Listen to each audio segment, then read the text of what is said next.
mbele mondo nyiswe kata miye penjo moko nikech un achiel kuom ting adek mane wacho ka kopogore gi loso chike chike gi nyalo mana tiyo makare kopo ni tudruok makare nitie kendo oket dwaro mar japiny mbele mondo chenro chop dongruok. Usiluongo gavana Didi mondo bi olernu kaka otiyo kod omenda. Nan member mar Public Accounts Committee. Yes. Main committee mang'iyo tich kaka pesa tiyo, pesa ma obedo located e county tiyo maber. To watiyo gi Auditor General's report, financial reports. Nyaka ne governor ni donji, financial report ge sibedo molil. Manyiso ni financial report ge thoth gi documents ok yudi. Manyiso ni ka documents ok golga ma record mar pesa kako tiyo, to nyiso ni ng'ato samoro temo pando mibadhi motimore. Mar adek, governor wasetimo luongo di. To samoro mora ma county oluonge, to neno ni MCAs gin jok ma very junior oko nyale engage, oko bi. Iseneno kata mana county, kata mana senate, oseluonge di ng'eny, ma samoro senate ne fine nega. To ki fines governor, the maximum minyalo fine en 1,500. 1,500 tin ahinya ne governor makwalo billions. Kata makwalo hundreds of millions, kata makwalo tens of millions. En pesa matina ahinya ok obideo chulo.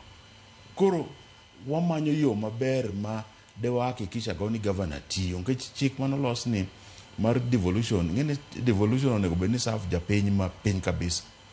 To nikech MCAs kata MPs ne feel ni MCAs dhi bedo competitors margi, no gimiyo MCA teko. Sani kaka go kokoni, governor nigi teko mar golo projects matimore wardna. En gi teko mar tamore chula mshahara. En gi teko mar hakikisha ni onyalo igono watu onge gima nyalo time. Koro miyo wuok oko tago kokoni piny ni governor ni electa ka mondo bed duondu. Governor ma wan go sani ni ok ni wachae, ok ni ok wahere ahinya, ok ni nitie gimoro ma wan go ma personal, lakini tich otame. Ndalo mane wa campaign cha ne wan gi governor mane wawacho ni wadwaro nobedi. To governor mantie sani ni nonyisowa ni en ng'at ma qualified manyalo tiyo.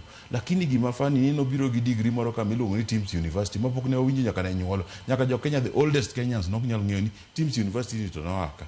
Lakini kadwa review maber to wang'iyo ni governor ni tich manosetimo nyaka ne nyuole en tiyo duka mar cyber cafe mi osiemo ne jiko kaki access internet. Pok nobede management mar pesa mora mora. Kuro kaluwore gi review